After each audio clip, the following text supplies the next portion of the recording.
बोलो श्री बांके बिहारी जी लाल की जय, राधा रानी सरकार की जय, श्रीमद् भागवत महापुराण की जय, व्यास जी महाराज की जय, सुखदेव जी महाराज की जय। सोशल मीडिया के माध्यम से हम लोग श्रीमद् भागवत महापुराण जो है, प्रत्येक अध्याय की कथा जो है वो आपके बीच में लेकर आ रहे हैं। और आज हम प्रथम स्कंद में प्रवेश कर रहे हैं ठाकुर जी की अनुकंपा से, ठाकुर जी की कृपा से। और इस प्रथम स्कंद में जो है 3 मंगलाचरण पढ़ के ठाकुर जी को प्रणाम किया गया। और आओ हम भी मंगलाचरण करके कथा में प्रवेश करें। जन्माधस्य यतोन्य व्याधितरतश्चार्थार्थस्वभिज्ञास्वराट् तेने ब्रह्म हृदय आदि कवये मुह्यन्ति यत्सूर्यया तेजो वारि मृदां यथा विनमयो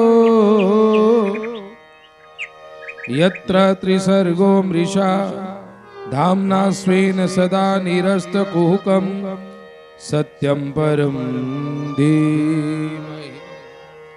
उस सत्य को हम लोग प्रणाम करते हैं जिस सत्य से इस जगत की उत्पत्ति होती है, इस जगत की स्थिति रहती है और इस जगत का नाश होता है, संहार होता है, प्रलय होता है।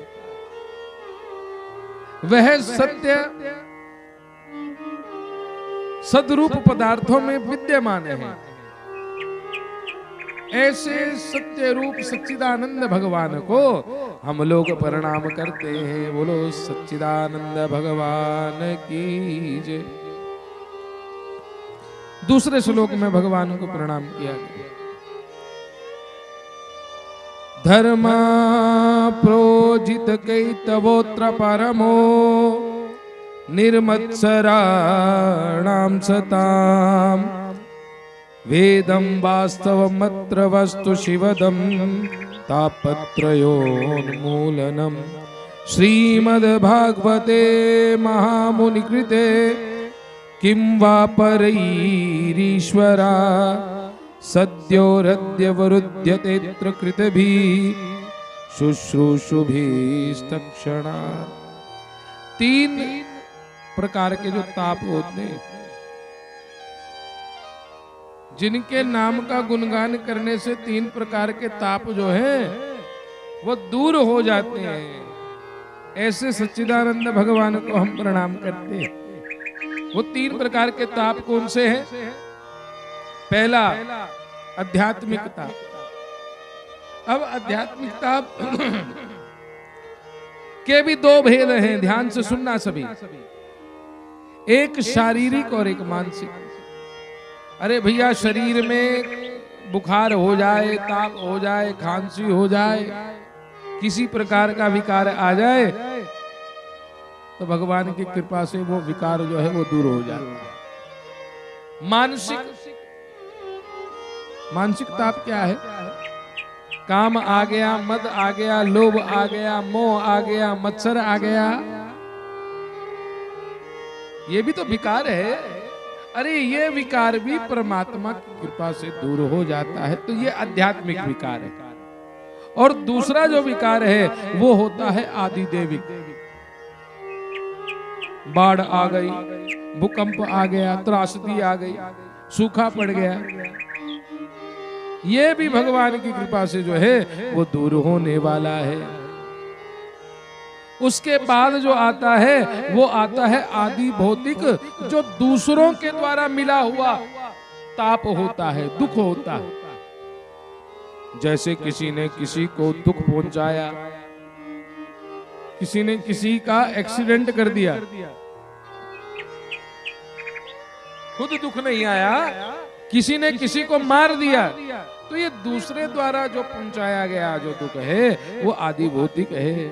तो ये तीनों प्रकार के ताप, तीनों प्रकार के दुख जो हैं, ये परमात्मा का नाम लेने से दूर हो जाते हैं। और जिस परमात्मा का नाम लेने से दूर होते हैं ऐसे दुख, ऐसे सच्चिदानंद परमात्मा को हम प्रणाम करते हैं। बोलो सच्चिदानंद भगवान की जय। और तीसरा श्लोक, ये श्लोक बड़ा प्यारा श्लोक तो सारे ही बड़े सुंदर हैं, प्यारे हैं, पर इस श्लोक को सुनिएगा। निगम कल्पतरोर्गलितं फलम सुख मुखाद मृत्यु द्रव्य संयुतम पिबुत भागवतम रसमालयम मुरहु रसिका भुवि भावुका। निगम कल्प तरूर गलितम फलम, ऐसा ये फल है। कौन सा फल? श्रीमद् भागवत जी का फल। ऐसा मीठा सरस फल है, जो फल किसका झूठा है? ये पिछली कथा में भी हमने गाया। ये फल जो है सुखदेव जी के मुखार बिंद से निकला है, सुख का झूठा है तो मीठा है।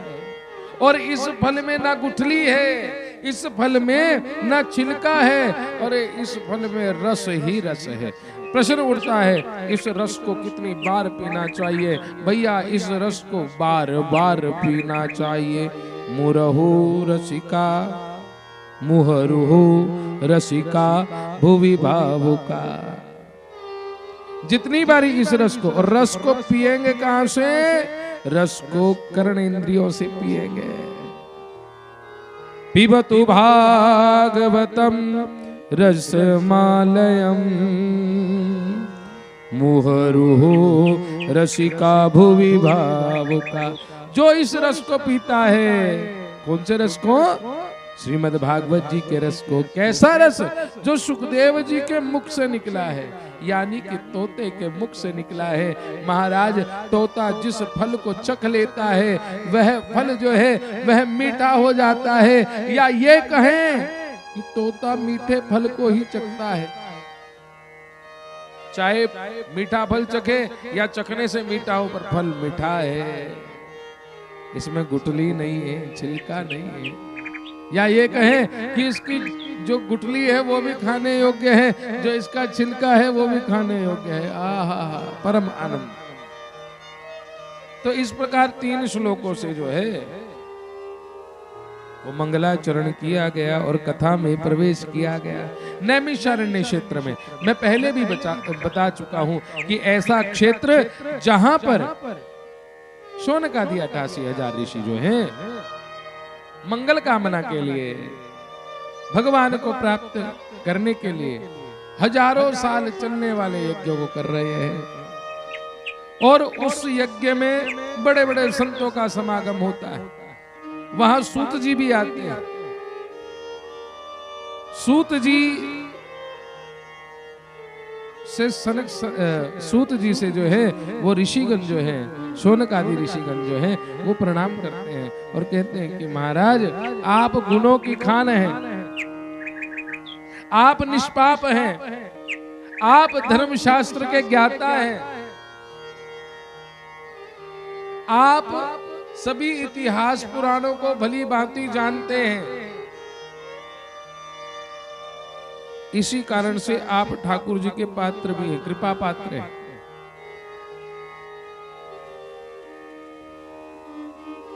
महाराज हम सभी आपसे प्रार्थना करते हैं, और प्रार्थना क्या करते हैं कि महाराज घोर कलयुग आ गया, और इस घोर कलयुग में, इस घोर कलयुग में मनुष्यों की आयु जो है वो कम हो गई है। ध्यान से सुनना, मनुष्यों की आयु कम हो गई है और मनुष्यों के पास सब कुछ है, पर मनुष्य के पास समय नहीं है कि वो बैठे और आपका ध्यान करे। और महाराज जो शास्त्रों की कथा है, वो पुराणों की कथा है, उसके पास इतना समय भी नहीं है कि उन कथाओं का, उन पुराणों का, उन शास्त्रों का अंश मात्र भी सुन सके। तो महाराज हम आपसे सुनना चाहते हैं उन पुराणों का सार। अच्छा, जैसे सार कैसे सुनना चाहते हैं, मैं ऐसे समझाऊं आपको। जैसे कोई फल होता है ना, अब वो खाने में कठिन हो तो उसका रस निकाल दिया जाता है। अब रस पीने में जो है वो कठिनाई नहीं होती। वैसे ही पुराण शास्त्र तो बहुत बड़े बड़े हैं महाराज, और कलयुग में किसी के पास समय नहीं, तो ऐसा सार सुनाओ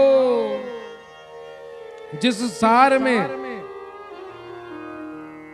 सभी पुराण आ जाएं, सभी शास्त्र आ जाएं। ऐसी कथा को हम श्रवण करना चाहते हैं आपके मुखारबिंद से। और आपके मुखारबिंद से ही क्यों? क्योंकि आप सर्वशास्त्र ज्ञाता है महाराज। इतिहास पुराणों का आपको पता है। आपके मुखारबिंद से हम ये कथा जो है वो श्रवण करना चाहते हैं। हम आपके मुखारबिंद से भगवान कृष्ण की कथा को श्रवण करना चाहते हैं। भगवान कृष्ण वैसे तो जब वो अवतार लेकर आए तब उन्होंने अपने आप को छिपाया कि मैं भगवान हूं, मनुष्य रूप में ही रहे। परंतु बलराम जी के साथ मिलकर कई लीलाएं उन्होंने करी, जिससे कि पता चलता है वो परब्रह्म है। तो ऐसे परब्रह्म की कथा जो है वो आपसे सुनना चाहते हैं। क्यों? भगवान के लिए कहा गया, क्योंकि प्रभु खेल निराले करते हो। अरे जो तेरा दम भरते हैं तुम उनका पानी भरते हो। प्रभु खेल निराले करते। तो ऐसे निराले खेल करने वाले की कथा हम सुनना चाहते हैं। काली नाग से ना घबराए, ऐसा कैसा? काली नाग से ना घबराए। अरे कंस को शेर नजर तुम आए। और कभी मात यशोदा की, क्योंकि आपने मनुष्य बने को भी दिखाया महाराज। और कभी मात यशोदा की तुम एक घूरी की से डरते हो। प्रभु खेल निराले करते हो। प्रभु खेल निराले करते हो। तो ऐसे परमात्मा की कथा को हम श्रवण करना चाहते हैं, जो मनुष्य रूप में अपने आप को, अपने परमात्मा तत्व को जो है वो छुपाते रहे। परंतु बलराम जी के संग ऐसी लीलाएं करी, ऐसी लीलाएं करी। उन लीलाओं की कथा को हम श्रवण करना चाहते हैं। हमारी आपसे प्रार्थना है कि आप उस पावन पवित्र कथा को हमें सुनाइए। महाराज, हम आपसे पूछना चाहते हैं कि कलयुग से पहले जब भगवान अपने स्वाधाम को चले गए और कलयुग आ गया, तब धर्म जो है वो किसकी शरण में गया? धर्म किसकी शरण में गया? क्योंकि धर्म की रक्षा के लिए तो भगवान होते हैं ना। गोद्विज धेनु देवहितकारी कृपा सिंधु मानुष तनुधारी। गौ धर्म है, ब्राह्मण धर्म है। ठाकुर जी ब्राह्मण के बड़े प्रिय हैं, ब्राह्मणों को बड़ा प्रिय करते हैं, गऊ के बड़े प्रिय, संतों के बड़े प्रिय, और जो भजनानंदी होते हैं उनको बड़े प्रिय हैं। तो इन सब में धर्म वास करता है महाराज। तो जब ठाकुर जी स्वधाम चले गए तो धर्म किसकी शरण में गया, ये हम कथा का श्रवण करना चाहते हैं। ये कथा जो है वो प्रथम स्कंद में आती है। तो ये संपूर्ण कथा हमने आपको सुनाई है और आज हम प्रथम स्कंद के प्रथम अध्याय की कथा को यहाँ पर विश्राम देते हैं। जिन्होंने अब तक चैनल को सब्सक्राइब नहीं किया है वो चैनल को सब्सक्राइब करें, जिनसे पिछली कथा को वो श्रवण कर सकें और आगे कथा का नोटिफिकेशन जो भी है वो उनके पास पहुंच सके। अगली कथा द्वितीय अध्याय की आपके सामने जो है वो अगली कथा में आपके सामने आएगी। आज की कथा को हम यहीं विश्राम देते हैं। जय श्री कृष्ण, जय श्री कृष्ण।